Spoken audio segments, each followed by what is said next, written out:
Hey there, Alan Matthews here from Classical Guitar Shed, coming to you from the practice room with an iPhone on the music stand. And why is this? Because we're going to talk about how to video yourself for practice and how to use that video to actually get better.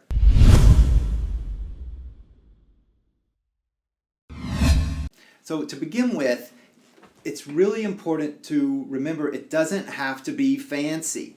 So you don't need a big light rig and an expensive camera and a backdrop and all this, hi-fi sound equipment. You don't need any of that. All you need is something that will take a video. And so a phone is fine. So don't overcomplicate it. The plume of complexity is a killer. So keep it simple, keep it easy, because you want to be able just to do it fast, get some information to work with, and get back to practicing the guitar, because that's what it's all about. Don't get bogged down here. So next, let's talk about the three main ways that you can use your camera to record yourself in practice. So first off, you can, like I am right here, I can adjust this. I can get both hands in here. I can see, so here we have both hands. I got the camera sideways, and so I can see both hands. I can see the full guitar. I can see my whole body. And so this is one way to do it. So you can see, am I leaning over? Am I hunching? Am I doing something weird? Is my face contorting and gritting my teeth as I play? What's going on whenever I am in this position and playing? So that's one thing. You can also, from this point, it's going to sound a little bit better because you're further away from the camera and from the microphone. If you're really close up, it's going to be really overdriven. But it's worth mentioning, it's going to sound bad anyway because it's on a phone. It's not going to sound good. But that's actually a good thing, because then if you have to, because then you can say, are my intentions coming out? So if I was trying to get louder right there, can I actually tell that I was getting louder? If I was getting softer, could I tell that I was getting softer? And if you can't, then you need to exaggerate that more. So it's not going to be pretty. You can't rely on, oh, it's beautiful sound, and I can just lull myself. Instead, we have to ask specific questions. Was that actually happening? So the sound, don't worry about it being bad sound. It's just going to be, more than likely. So the next way is to get closer to the camera, drop your music stand a little bit, and look at your right hand. And so that way, you can look at, is my right hand doing what I want it to be doing? Am I doing the movements that I want to be doing? Am I moving efficiently? Is my alignment good? All these different questions. Or am I really hunched over like this or something? So this is another way to do it. Of course, you can only do this if you know specifically what it is that you want your right hand to be doing. And oftentimes you can pick out things that look funny by doing this, and you can just say, okay, I think that something may be wrong here because I'm looking at it and it looks really bad. It's flying up in the air or something.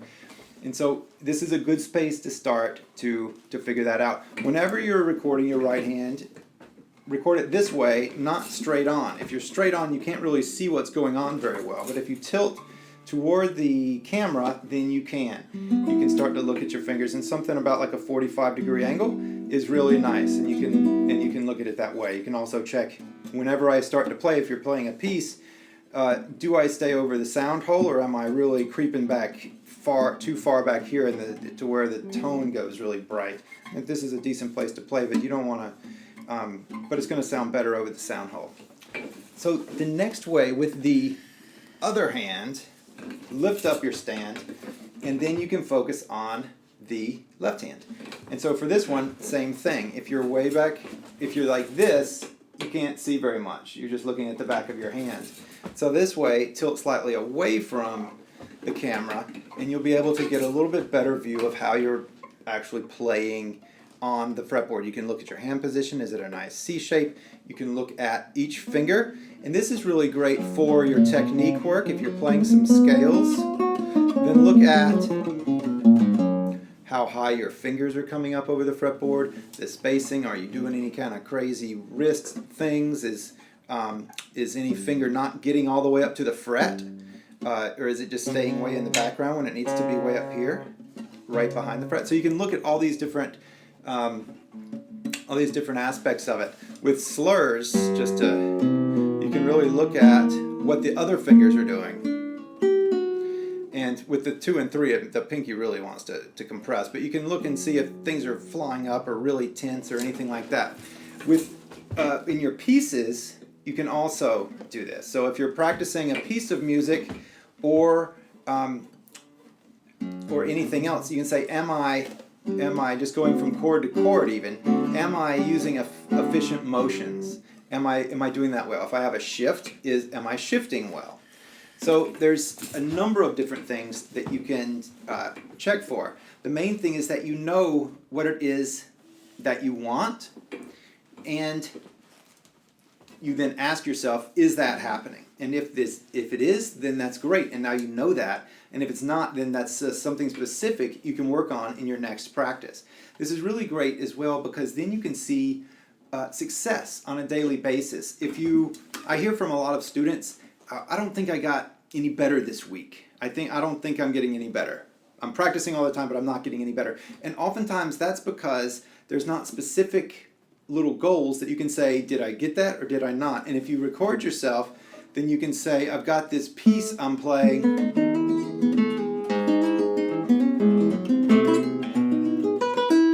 You can have this piece that you're playing and say, am I doing that? Am I getting that shift well? Is my hand staying organized in this? Or even better, you look for something and say, oh, that one note would be better if it was closer to the fret. And then you have something specific to work on. Or that part is just messing me up every single time. I stumble right there every time. What's going on? And you might look at yourself and find what's going on. Oh, I raised my shoulders right there because whenever I learned it, I thought it was hard. Or something along these lines. Anything that you can find. So the main thing is that you find specific things to work on in your next practice, and you can look below, and there's a big list of things that you can look for in your practice with recording. It's a video checklist.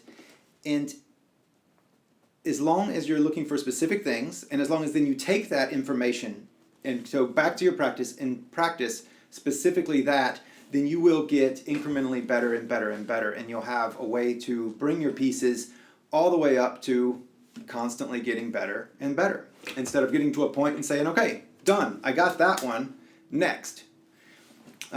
Instead, you can say, okay, what's better now? I've got this piece and that's great, so how do I make it better? Oh, well, it's a little bit monotone. Maybe I can then you start recording for the sound more. It's like, what if I made the tone a little bit different there? Something like that. Any sort of musical intentions you have or physical technique intentions, you can then check with the video. All right. Hope you enjoyed that. Please subscribe to this channel. I look forward to seeing you in the future.